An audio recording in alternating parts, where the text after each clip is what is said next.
and every partner. I'm deeply grateful to the 14 African member states and partners who pledged more than $45 million to the investment round. Africa is leading by example. I call on other regions to follow. Fadila, back to you. Thank you, Dr. Tedros. Now I would like to open the floor to journalist questions. If you want to ask a question, raise your hand using the raise your hand icon and unmute yourself. First journalist is Helen Branswell from STAT. Helen, can you hear me? Hi, Fadila. Thank you very much. Yes, my question relates to Mpox vaccines. At the last press conference, Maria Van Kerkhove suggested that countries should coordinate with WHO if they are giving donations of vaccine, because WHO needs to have a sense of how much vaccine is being offered and where. Do you have an updated number at this point about how many doses have been donated or are being donated? Thank you. Dr. Van Kerkhove? Yeah, thanks very much. I also have, we have some people online who I'm sure will want to supplement this. So thanks very much, Helen, for the question. And thanks for flagging the request that we had made to work with us to set up this allocation mechanism. As the DG mentioned in his speech just now, we are setting up this access and allocation mechanism, working with a number of different partners on this. It's really important that we coordinate because there are a limited number of supplies so far, and these vaccines need to reach the countries at risk. They need to be used in a targeted way in the DRC, in Burundi, in countries that are facing this upsurge. And that's really critical at the moment. But we are working with partners to set up this allocation mechanism, looking at the donations, not only where they're coming from, which vaccines, when they expire, when they might get into country, the conditions, all of that needs to be coordinated so that we can work with countries, so that the countries take the ownership of the use of these vaccines and they use them when they become available as part of the response. So maybe I could pass to my colleague, Tim, who can answer more on that. Oh, thank you, Maria, and thank you, Helen. Yeah, I think we have a good understanding about the existing pledges that have been expressed by different countries and entities for this response. However, pledges need to be turned into donation following then the discussion and agreement and negotiation around that. So these pledges will turn into donation at different time frames, and we have a good understanding on the different quantities that will be available in the coming weeks and months, but also pledges that will probably materialize towards in the next 2 to 3 months. And I think that's important then to match what we know will be coming down that pipeline to match with the different needs on the ground as the countries are preparing now for different vaccination strategies. Thanks. Thank you. Just to give you the exact title of Tim Nguyen, he is Unit Head High Impact Events Preparedness. Now I would like to give the floor to Emma Farge from Reuters. Emma?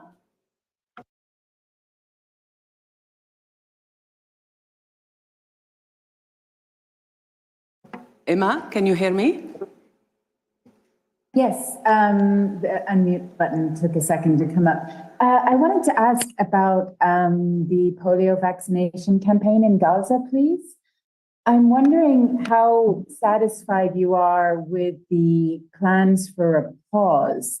I understand that not all of Gaza will be subject to a pause. So is that going to be workable from your point of view, or are there shortcomings with the plan? And secondly, just a compliment, please. Could you give a little bit more information about the company that's expressed interest in the Mpox vaccine? Thank you. Thank you, Emma. I would like to invite Dr. Pieperkorn to take your first question. Dr. Pieperkorn? Thank you very much. So first of all, greetings from Gaza, greetings from the WHO office in Derbella.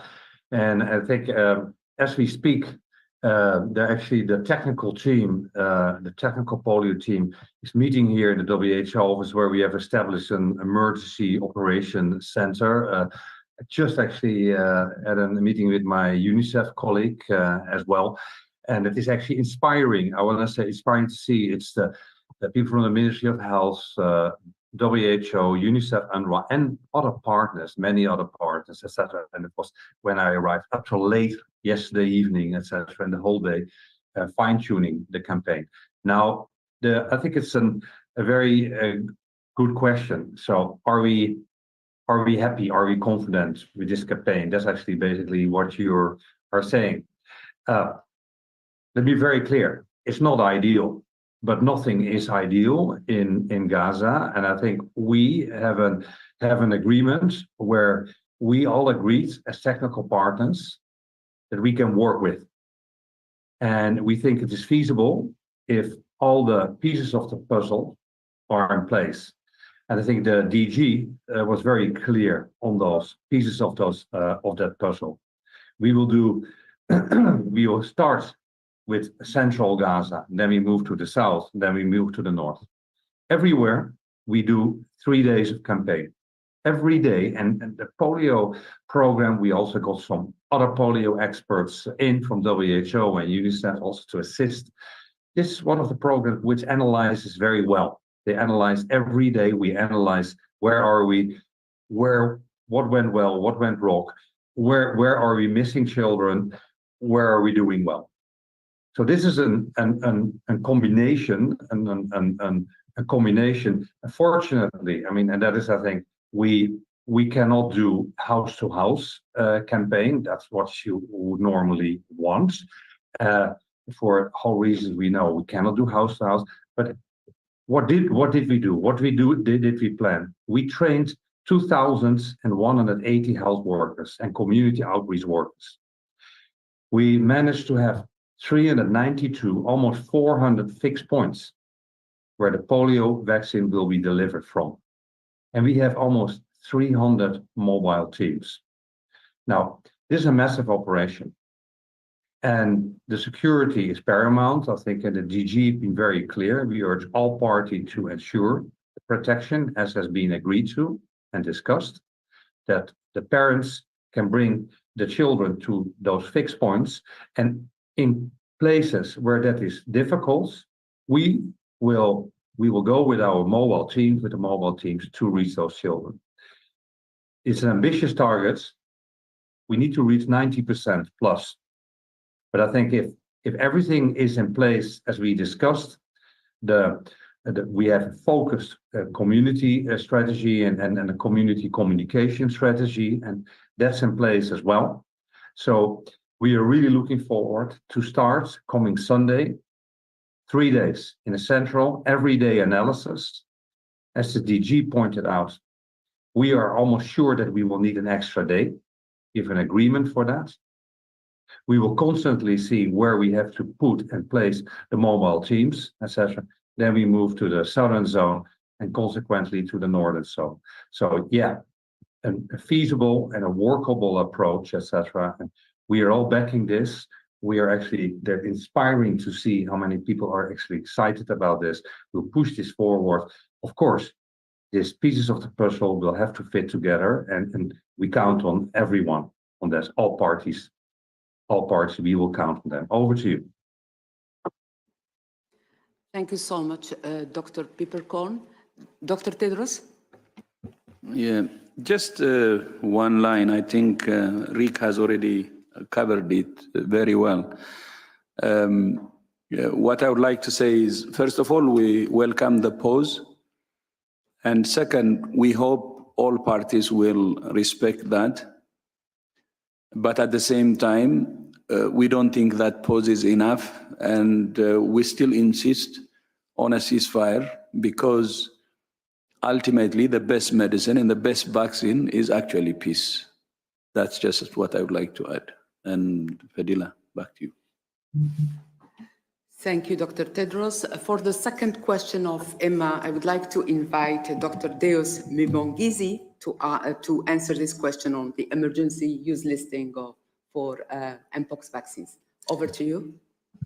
Thank you, Fadila. As the DG mentioned, 2 companies completed their submission of applications to WHO for emergency use listing review on the 23rd. And these are Bavarian Nordic from Denmark and Chem Biologics from Japan. There are some other companies that are in discussions, but these are still under screening and we have not yet confirmed their actual acceptance of their submission. So those at the moment, we are not in position to discuss. Thank you.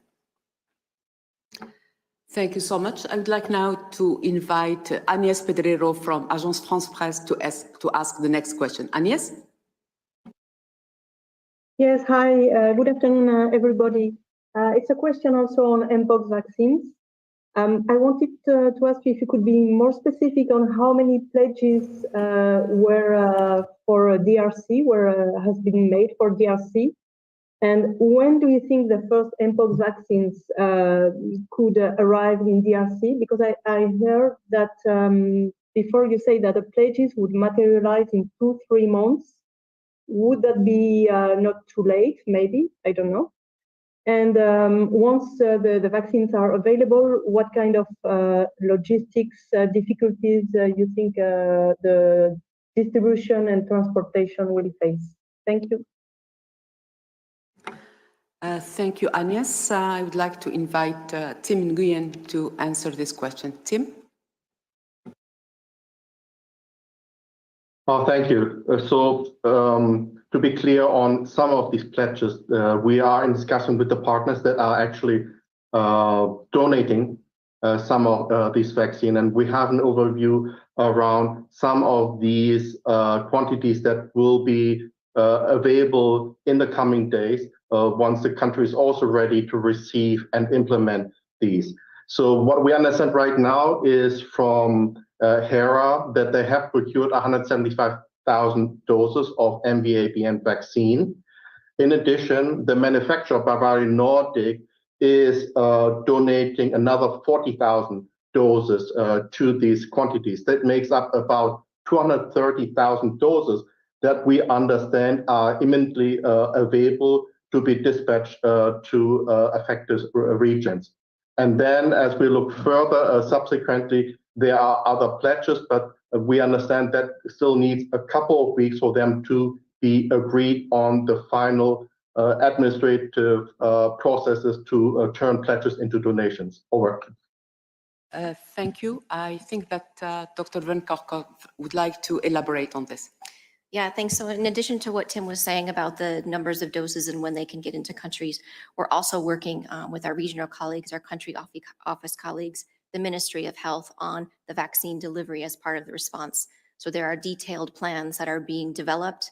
This is based on the epidemiology of what's happening in the DRC.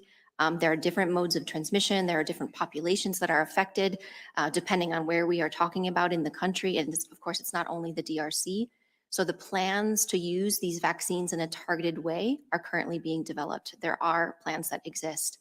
But I also want to highlight there's a lot of questions about vaccines, and I anticipate many journalists will continue to ask about the vaccines. But as the DG has pointed out, and as we point out in our Global Strategic Preparedness Response Plan, as is being highlighted in the continental plans, vaccines are only one part of the solution. I was fortunate to be with the Director General in DRC yesterday, where we met with the UN country teams, as he mentioned, and almost as much as they asked about vaccines, they asked about strong, clear communication about prevention, about preventing the spread. How can we have the right messages targeted to the people who are at risk? And so our teams are working with UNICEF, we're working with many different partners. I shouldn't mention one if I don't mention them all, because as WHO, we work in partnership with not just international agencies, but civil society, local partners, to make sure that those messages reach people who are at risk. And so there's a lot of work that's happening there. And I just want to emphasize that right now, even when vaccines aren't available, and it's going to take some time for the vaccines to reach those who are most at risk, the right messages can be reaching the right at-risk populations. So we're working to make sure that those messages are targeted, they're tailored, focusing on prevention, focusing on preventing the spread in the complex context in which these Mpox outbreaks are happening. Dr. Tedros? Yeah, thank you. Thank you. So on the vaccines, as you have heard from Deus, one thing that has to be clear is for the EUL, we need complete information. And the information submitted until last Friday was partial. And last Friday, we got from both companies the additional information we were asking for. So we couldn't issue EUL before all the information arrives, because we have to have all the information required before we proceed. On top of that, I think since we have now the complete information, the EUL can be ready in the next 2 weeks, because it's already a week now since we have received the complete information. So, but still, we don't need to wait, until 2 weeks before we proceed with procurements, and that's why Gavi and UNICEF are proceeding with procurements side by side with the process of the EUL. So I think that has to be clear. And then on the vaccines, some of the vaccines, as Tim said, will arrive in the next few days in DRC. While I was in Kinshasa, I met with Minister Kamba and also with Jean Kaseya, the DG Jean Kaseya of Africa CDC. And the things that should be done from Africa CDC side, from the country side, from WHO side, and other partners side has been done. And we hope to have the first delivery in the next few days, and then it will build up. And that's why the October issue that you said, but it's not, I don't think anybody said, the vaccines will arrive in October. The part of the shipment will arrive actually in the next few days, and then will build up. But considering the number of cases and so on, most of the allocation, of course, will be in DRC. And I would like this opportunity to thank the donor countries and institutions for the vaccines, and that will help in our response. But it's not just vaccines alone. We are already implementing the other methods which are very, very important. So vaccine is one among the tools, and we're not just waiting for the vaccines. While expediting the vaccines, we're doing what should be done under the leadership of the government. And the leadership, ownership and leadership of governments is important, be it DRC or other countries which I have already outlined that reported Mpox. And not only the ownership and leadership by the governments, but community partnership is also central. Because as we all know, outbreaks start and end in communities. So government's ownership and leadership, strong community involvement and partnership is important. And then the implementation or use of all the tools that we have at hand, including vaccines. One thing that I really commended is the leadership by the DRC government, especially the president, because he put already $10 million on the table to respond without waiting for donors to move. And that's an indicator of ownership and leadership. And that is very, very important, to put the resources required while mobilizing partners to supplement to that. That's a major indicator of ownership and leadership. And I hope all countries who are reporting Mpox will do the same thing. It's only through ensuring government's leadership and ownership that we can stop this virus. Of course, coupled with that, I said, strong community mobilization and appropriate use of the tools, while vaccines would be the additional tool. Fadila? Thank you. I would like now to invite Gabrielle Emmanuel from NPR to ask the next question. Gabrielle? Hi, thank you very much. I guess I had a bit of a broader question. One is that, as we all know, there's been a lot of frustration about the time it's taken to get vaccines, Mpox vaccines. And I've heard a lot of people make this analogy that to COVID and the lack of resources then that were in Africa. And I wanted to kind of get a sense of how we're making sure we're not falling into the same pitfalls and hurdles from back then. Also, and not just related to vaccines, but also related to diagnostic tests and other mechanisms to care for what's happening. And then a more specific question, I'm curious, you mentioned about the rising cases. I was wondering if that's happening in specific populations in addition to the countries you mentioned. Thank you very much. So thanks. I can start with that question. So we're not in the same situation we were in when COVID began.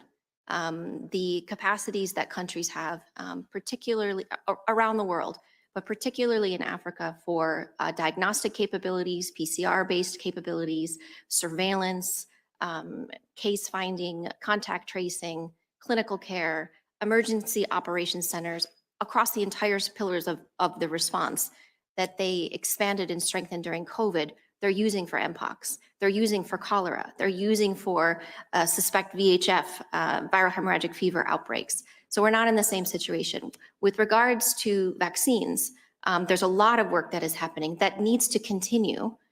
It was emphasized during COVID to make sure that we not only address access, we not only address delivery and equity, but looking at production capacity, making sure that we have these hubs. We have the mRNA hubs that were started, tech transfer work so that more production can be made for vaccines. So we're not in the same situation that we were. Having said that, Mpox is not a new disease. This virus has been circulating for decades. We went through a global public health emergency of international concern, 2022 to 2023, based on the clade 2 outbreak. We have a new public health emergency of international concern, largely due to this 1B, this new clade. And there's a lot of work that that's happening to not only look at access, but delivery. Another area of strengthened capacity across Africa is vaccine delivery. What countries put together to vaccinate large numbers of people, young through the EPI programs, but all the way through older adults with COVID vaccine, through that life course, can be utilized for Mpox. There's a lot of experience in the DRC itself doing vaccination for Ebola. All of that can be leveraged for the use of vaccines for Mpox. But again, I want to highlight that the use of vaccines as part of this response is part of the response in a targeted way. We're not talking about vaccination programs. We're talking about protecting populations at risk, our health workers, contacts of contacts.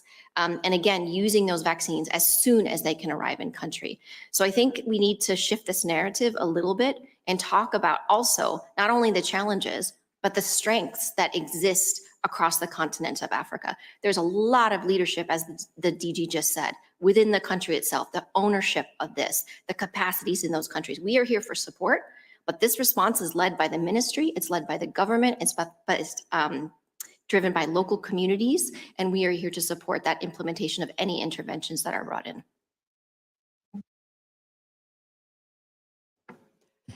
Thank you. I would like now to invite next question from Stéphane Buissard, Le Temps. Stéphane? Good afternoon, thank you. Yes, my question is, what has been the impact of the polio outbreak so far in Gaza? And are there any other outbreaks that threatens the Gaza Strip? Thank you. Thank you, Stéphane. These questions are for Dr. Pieperkorn. Are you still with us? Yes, definitely. I did get the first part of the question. I didn't get the second part of the question. I mean, the first part of the question, the impact. The second question was, are we seeing also other outbreaks in the Gaza Strip? Not only polio, but other health threats. Okay, yes, I get your point. Yeah, very good. So first of all, the impact. So as we know, and maybe let me be very clear, we had that confirmed case. And let me also say something about that. The polio case, a 10-month-old boy, which we are monitoring. We maybe just to say for information, is improvements of the child. The movement has improved by 70%, and we're trying to assist with UNICEF, WHO, the cash assist, and we're following that up. And I think linked to that is surveillance, for example, surveillance and with routine immunization. So when this crisis, we are now in the 11th month of this crisis, and we have seen the health services and the health infrastructure disintegrating, and we have reported on this frequently. With that, it's not just the health services, hospitals, primary healthcare facilities, etc., but it's also the special programs and, for example, surveillance. And surveillance was definitely not what it should be. So together, WHO and the Ministry of Health, after the environmental samples were positive, we specifically focused on that, and that's how we came with these three suspected polio cases, of which one was confirmed. Routine immunization was always incredibly strong in Gaza, at coverages of 90-95%, even over 95%. Of course, when this crisis erupted, etc., the routine immunization also disintegrated. WHO, I would say again, the Ministry of Health, health workers, WHO, UNICEF, and partners, we're focusing on that. And over the last quarter, I mean, reach coverages of almost 90%. We have to get better in the data on the denominator, etc. But there's a lot of focus. How do we get routine immunization improved? Now that links me to the following topic. This is, of course, all in an environment with a disintegrated health sector, where you talk about a hospital functionality of 70 out of 36 hospitals, which are partly functional, 58 of 132 primary healthcare, partly functional. In addition, 5 field hospitals, partly in full or fully. And we've seen an enormous spread of infectious diseases. And when you look at that, for example, acute respiratory infections, and those are underreported. People have lack of access to these primary healthcare facilities. We see more than 1 million acute respiratory infections, more than 600,000 diarrheal diseases, 25 times what is normally there during this kind of periods.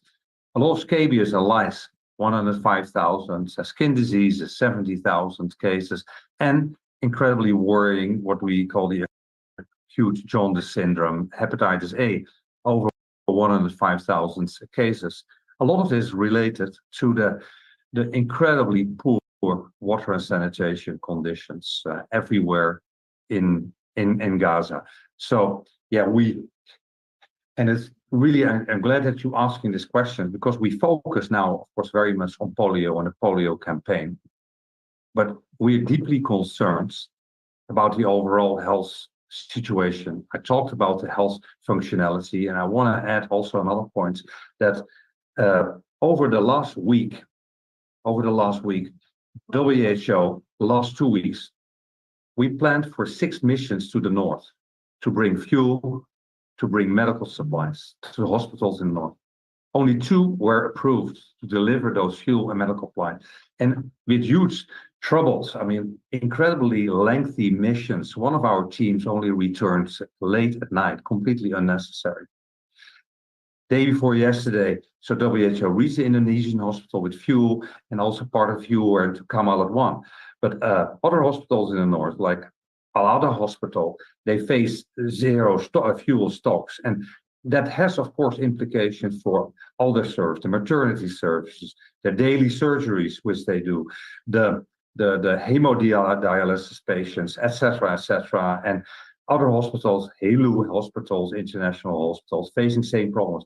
And it really pains me that in the 11 months of this crisis, we still have to discuss this basics kind of missions of fuel and medical supplies, bringing teams, emergency medical teams in, bringing patients in and out. And that we still struggle with that.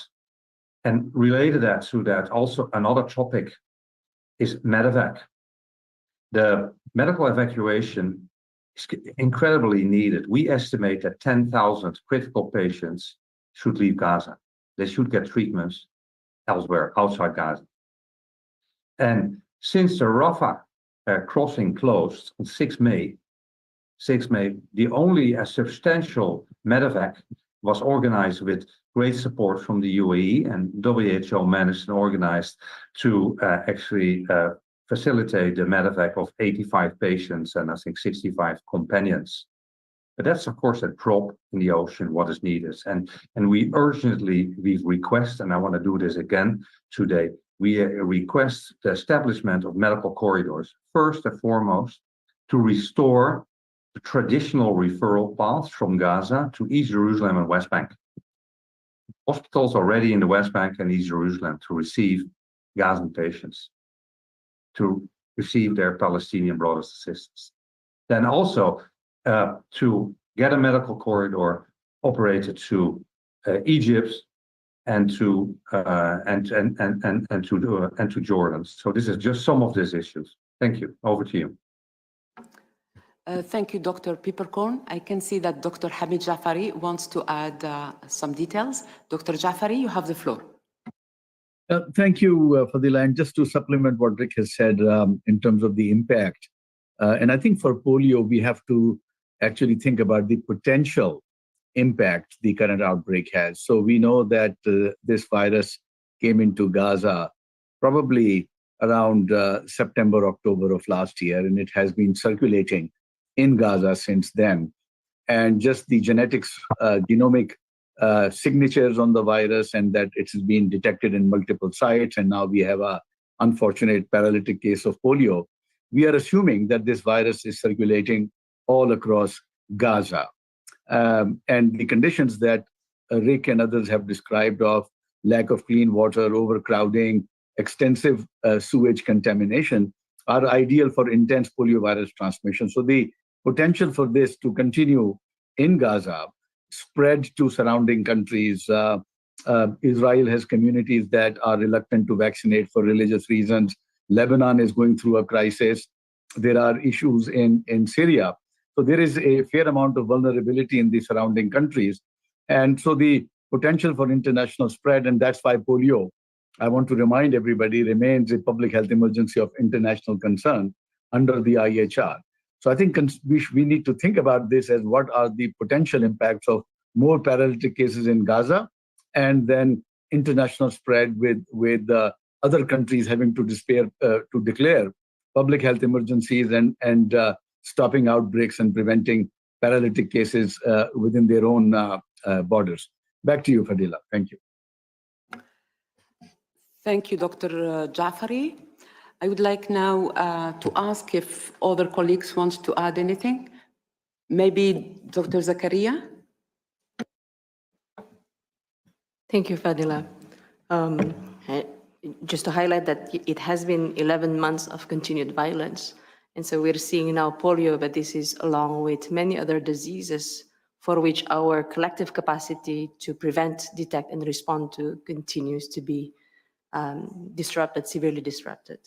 We have not been able to implement the most basic public health interventions for the entire population of Gaza, and people continue to be displaced. People continue to not having access to sufficient and good quality food, especially for the younger children who depend on much more than food commodities getting into Gaza.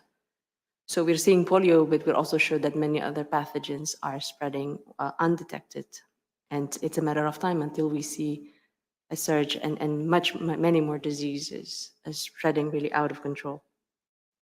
What we wish, though, is for this polio vaccination campaign to be successful, which would also be then an important milestone for us to know that, yes, humanitarian operations can be scaled up for the entire population of Gaza.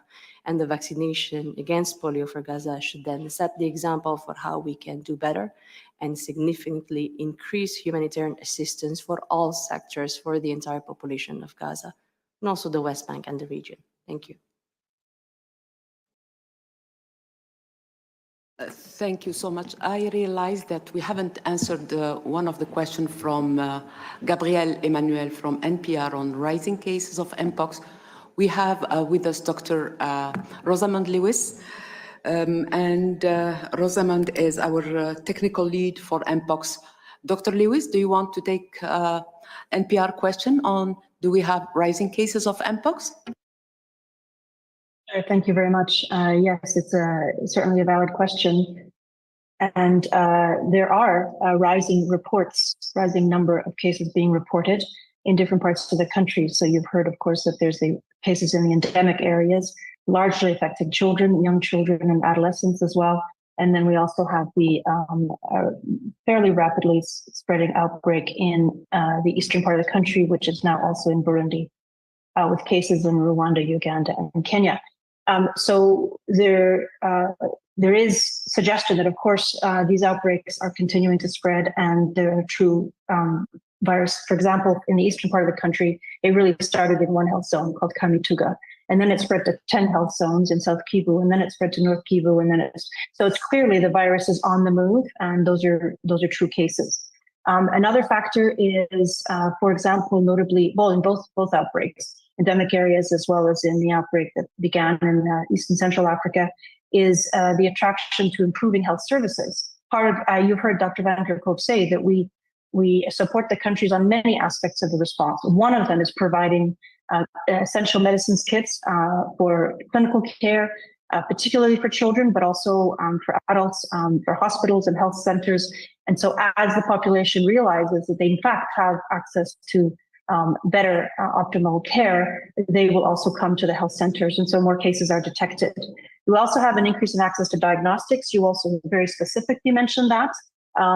While the emergency use listing has been triggered 3 weeks ago and the public health emergency of international concern 2 weeks ago, of course, we've been supporting the country ever since they first declared, well, even before that, naturally, but remember, the Democratic Republic of the Congo declared their epidemic of Mpox as long ago as December 2022.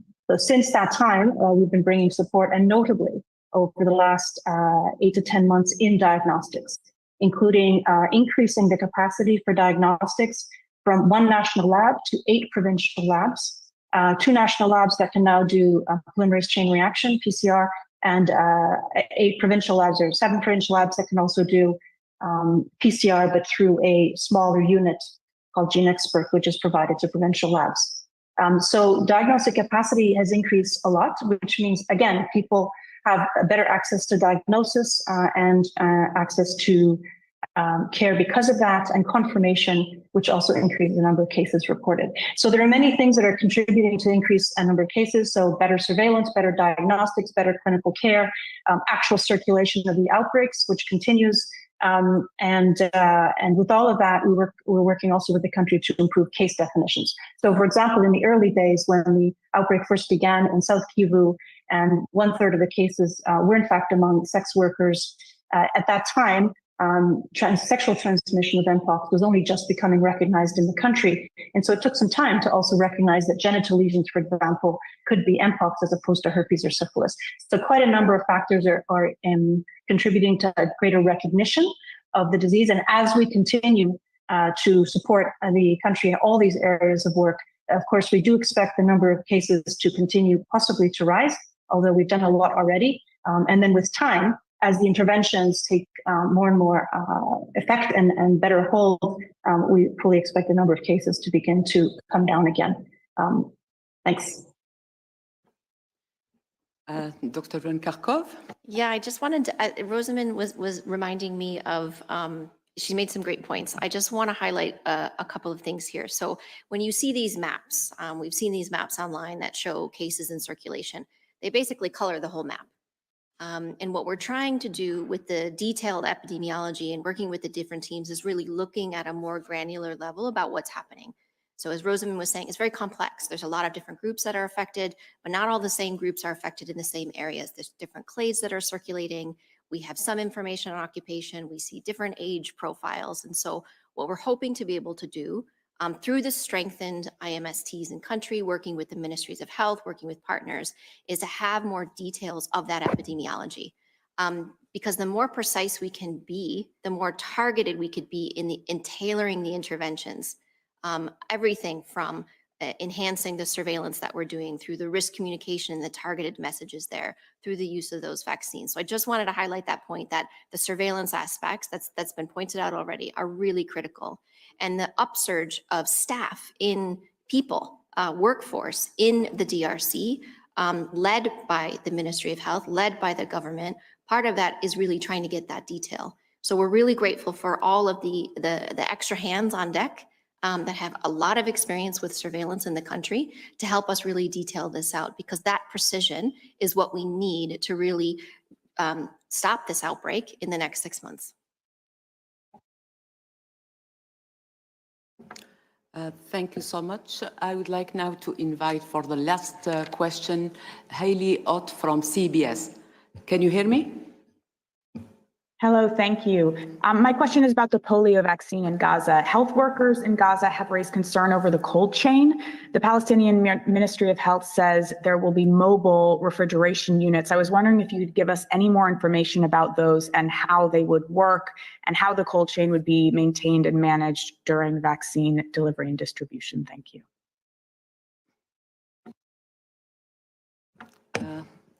Thank you. Maybe Dr. Jafari can take this question. I can start and then Rick can provide additional details. So the way the cold chain is organized is that this is largely a fixed site vaccination with some outreach. There was a shortage of cold chain, and so additional freezers and refrigerators have been imported by UNICEF and deployed into Gaza. From these freezers, the vaccine is then put into cold boxes and brought closer to the vaccination sites, where then it is transferred to a large number of vaccination teams in what we call vaccine carriers to maintain the integrity of the cold chain. So the planning and positioning of cold chain is part of what we call micro planning for this campaign, which has been completed. And then, of course, a very important tool that exists is the vaccine vial monitor, which is on every vaccine vial of polio, that tells the vaccinator and health workers about the viability of the vaccine. That monitor is a very strong tool. So, Rick, I don't know if you want to add any particular specifics on how this is being managed in Gaza? Yes, thank you, Amit. Yeah, I would like to add some points and thanks for this question. So, first of all, I think we described the number of vaccines which have arrived in Gaza, and actually all the cold chain equipment, including I would say generators and related to that. So it's all part of that. And you talk, for example, about 500 vaccine carriers, etc. I mean,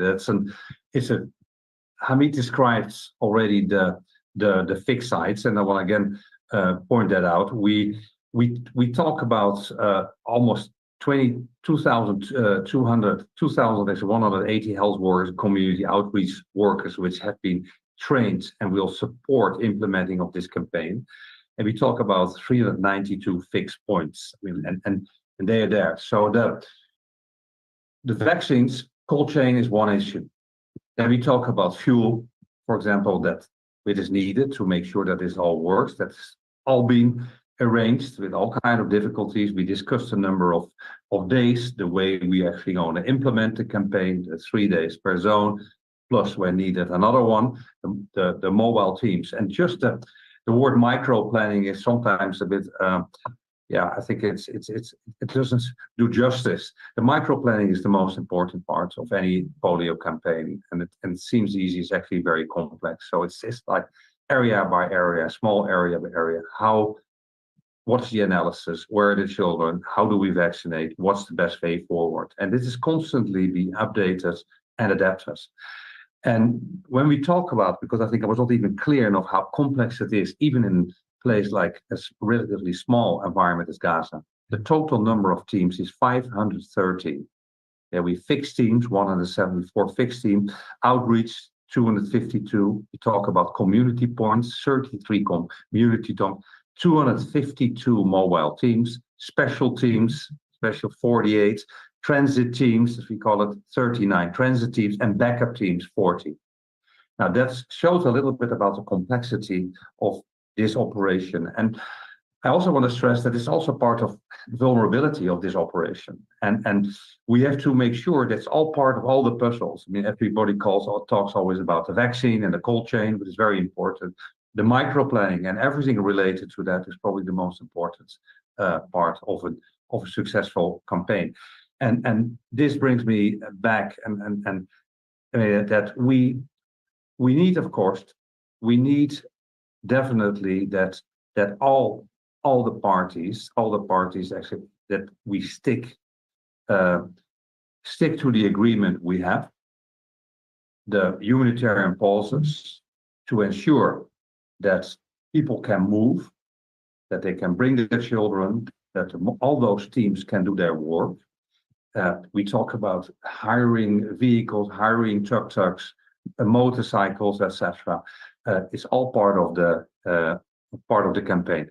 When this is all linked, I think we have a good chance to actually get a successful campaign. So again, we call on all parties to help ensure that this happens as it is being planned and agreed on. Over to you. Thank you, Dr. Jafari, and thank you, Dr. Pieperkorn. We have come to the end of our press conference. Thank you so much for your participation. We will be sending you the audio files and DG Dr. Tedros' remark right after this briefing. And of course, you can reach out to the WHO media team if you have any follow-up question. With this, over to you, Dr. Tedros, for your closing remarks. Thanks, Fadila. And thanks to all members of the press for joining us today. And see you next time.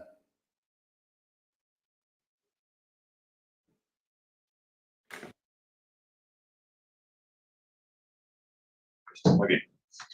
Pues buenos días a todas, a todos. Aquí al Centro de Investigación Económica CIDE. Hoy es un día muy importante para nosotros porque arrancamos con uno de los mesas redondas presenciales del seminario que hemos titulado Relacionados sobre geopolítica de Asia. Déjenme nada más comentar rápidamente cómo surge esta iniciativa. A través de varios colegas, particularmente el doctorado Sili Apango, profesor investigador de la UAM Xochimilco y aquí de nuestro Centro de Estudio y Desarrollo, lanzamos la idea de generar un espacio para discutir sobre geopolítica en Asia y particularmente discutir sobre China, desde distintas ópticas, varios ángulos, y tratando de hacer un balance entre la invitación de expertos muy consolidados, tanto por su labor profesional, embajadores como académicos, y también aquellas voces jóvenes que están empezando trabajos de investigación y también bajo otras ópticas que no solamente son académicas. El caso de esta mesa, por ejemplo, temas de seguridad, desde agencias de seguridad y otros temas. Entonces, creemos que este es un esfuerzo muy interesante que arrancó, de hecho, de manera virtual hace 2 semanas. Esta es la presencial.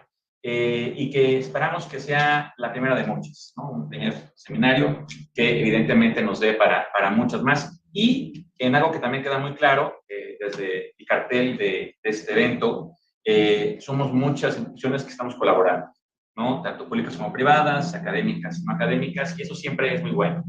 Finalmente, pues, como bien lo mencioné, el título del seminario lleva el nombre de un colega, un gran especialista en estudios, sobre todo de Japón, seguridad, el doctor Relacionados, que ya se nos adelantó, y creo que también es muy importante honrar a aquellos colegas que han sido importantísimos en la discusión de conocimiento, así que bueno, pues en honor también a él, estamos aquí.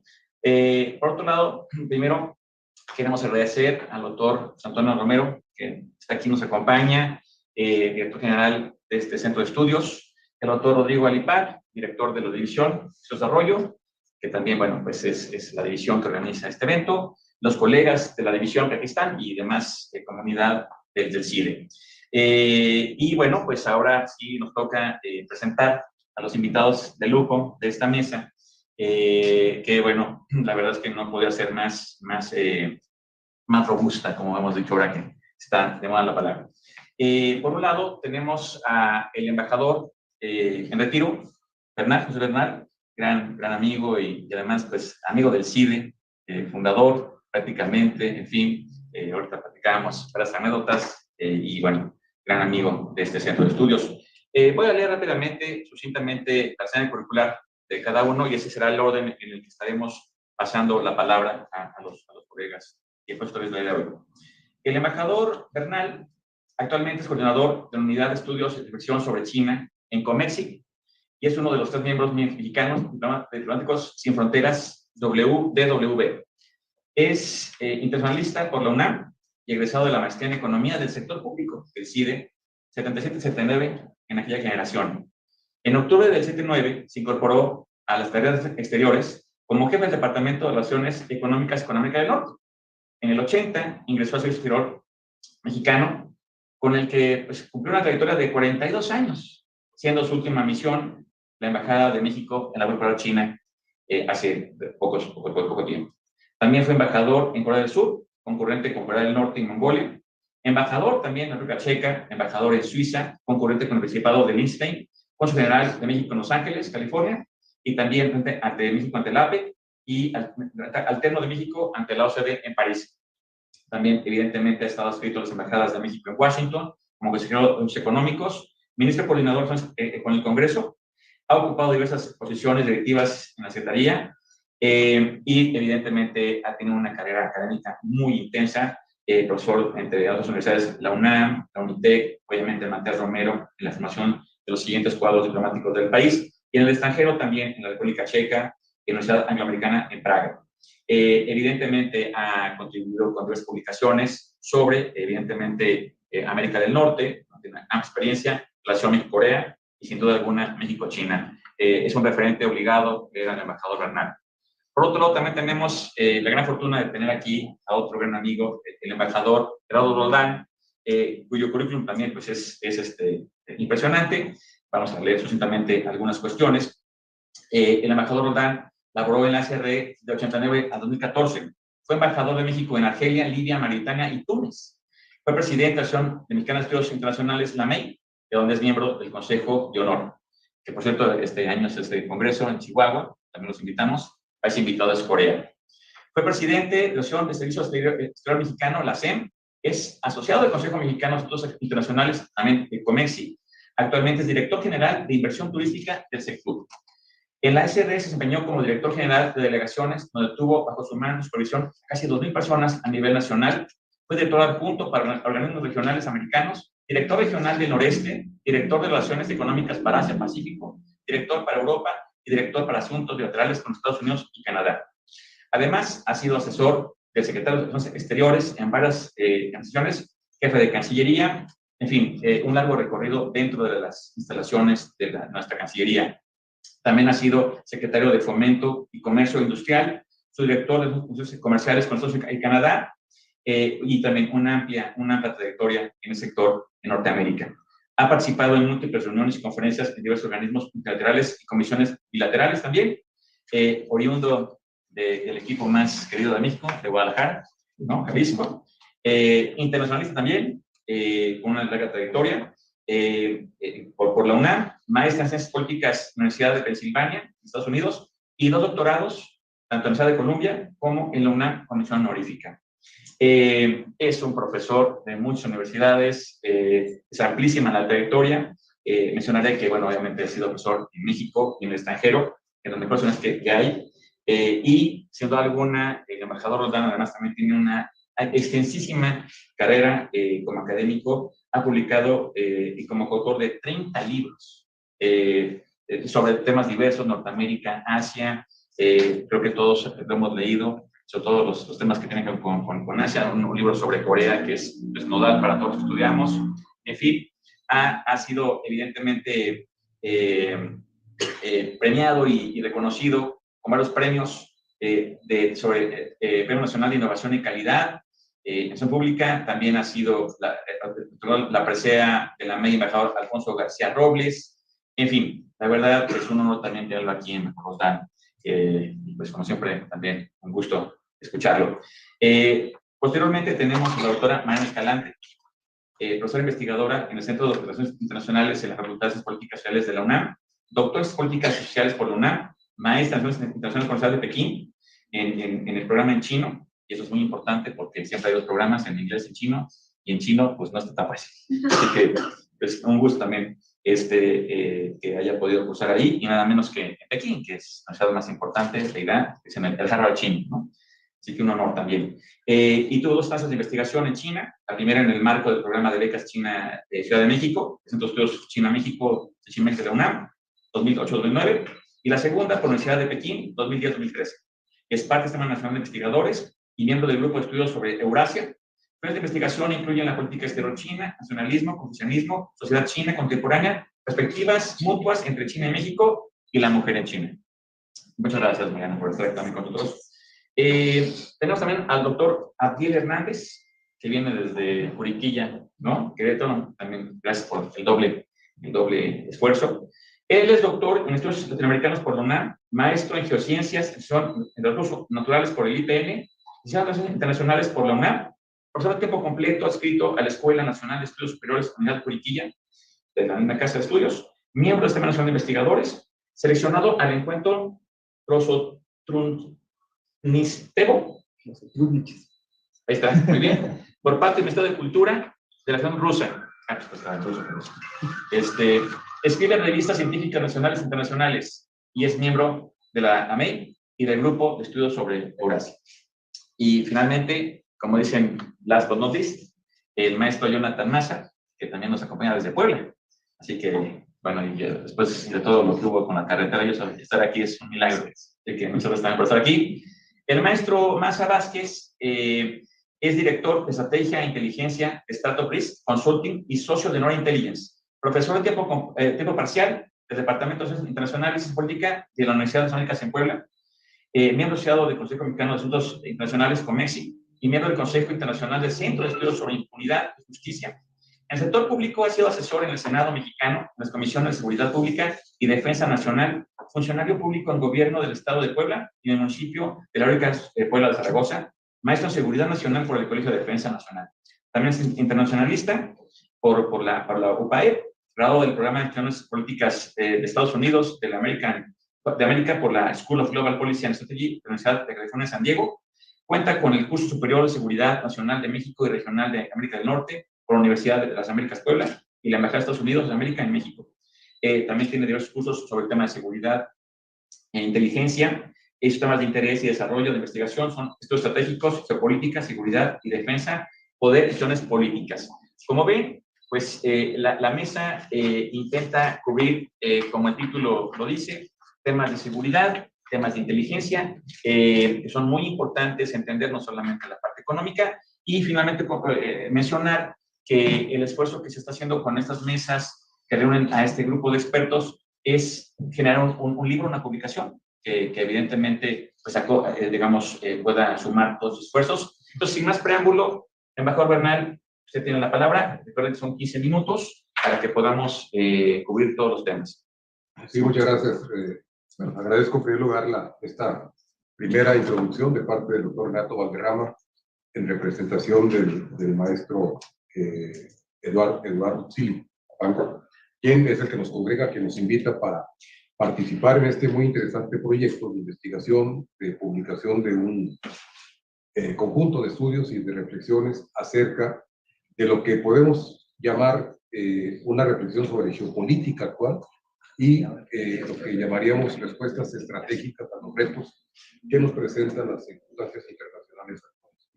Debo decir también que me da mucho gusto poder volver al CIDE después de 45 años de que no venía a estas instalaciones, cuando Juntos nos graduamos aquí, el director general, José Antonio Romero, y un servidor. Estábamos recordando viejas anécdotas, no tan viejas, pero sí antiguas. Y es realmente un gusto porque reafirmamos una cosa que es muy importante para los jóvenes hoy, que es que el conocimiento que se adquiere en instituciones sólidas, con una visión de formación integral y de futuro, es muy importante para quienes después de casi 50 años que cumple el CIDE, estamos todavía en activo y estamos todavía aportando algunas reflexiones que pueden ser interesantes.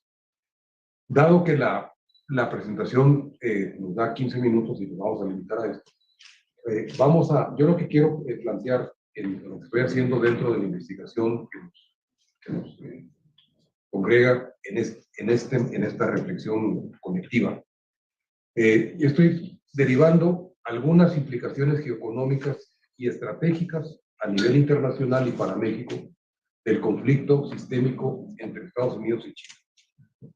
Le llamo, en primer lugar, en el título quiero comprender diferentes aspectos. Uno muy importante es que entendamos el enfrentamiento entre las dos superpotencias como algo sistémico. No es un conflicto de corto plazo, es una lucha por la supremacía entre la potencia dominante a nivel internacional y la potencia ascendente que es China. Hay muchas explicaciones, hay posiciones políticas respecto a qué está haciendo Estados Unidos para evitar el ascenso de China.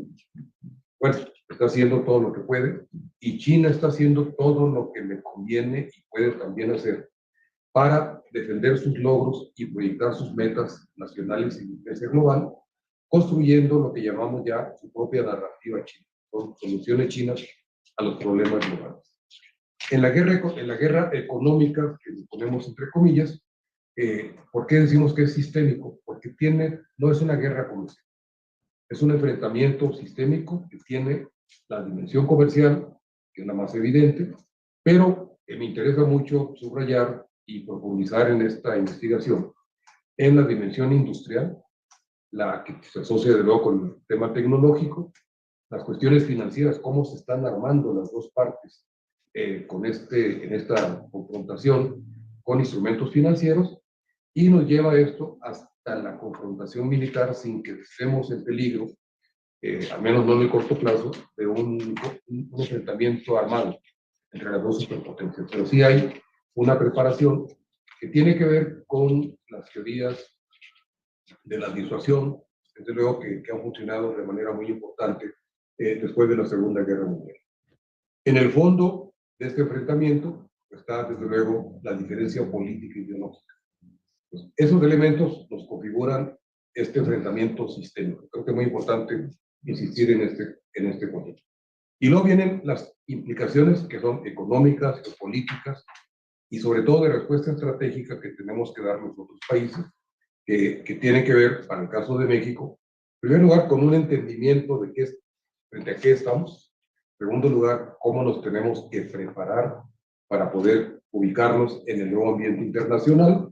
Y después, buscar las mejores respuestas de acuerdo al interés nacional mexicano, pero sin descuidar nuestra vecindad. Hablo específicamente de los Estados Unidos. Hablo también en esto de la pertenencia de México a América Latina, nuestra ubicación en el Caribe, y cómo, desde un punto de vista de interés nacional, tenemos que buscar las nuevas oportunidades para el desarrollo de México en el largo plazo, a partir del nuevo ambiente geopolítico y estratégico en el plano internacional. Rápidamente vamos a ver, voy a tener más en las primeras filminas. ¿Qué es lo que explica el enfrentamiento que se da entre Estados Unidos y China? Y siempre pongo primero Estados Unidos, porque Estados Unidos lo empieza. No es un conflicto que provoca inicialmente, en términos de las declaraciones chinas. Hay una modificación sustantiva del comercio internacional a partir de que China se incorpora a la Organización Mundial de Comercio. Esta incorporación ocurre en el año 2000.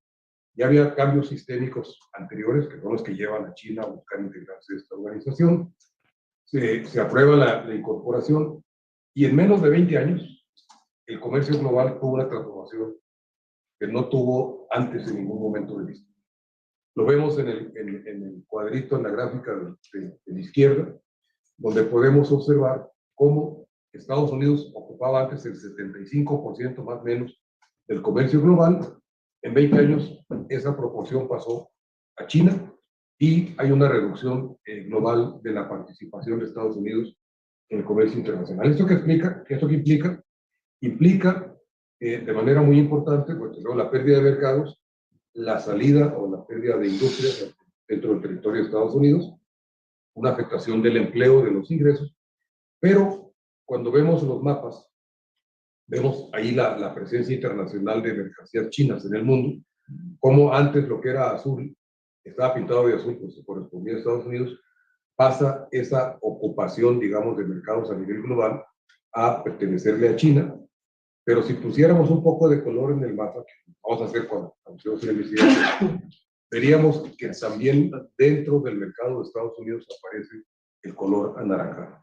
En este mapa no lo tenemos, pero si lo vemos a nivel de mercados internos, Estados Unidos se pinta también de naranja, no tiene que ver con partidos políticos mexicanos, pero sí se pinta de manera muy importante.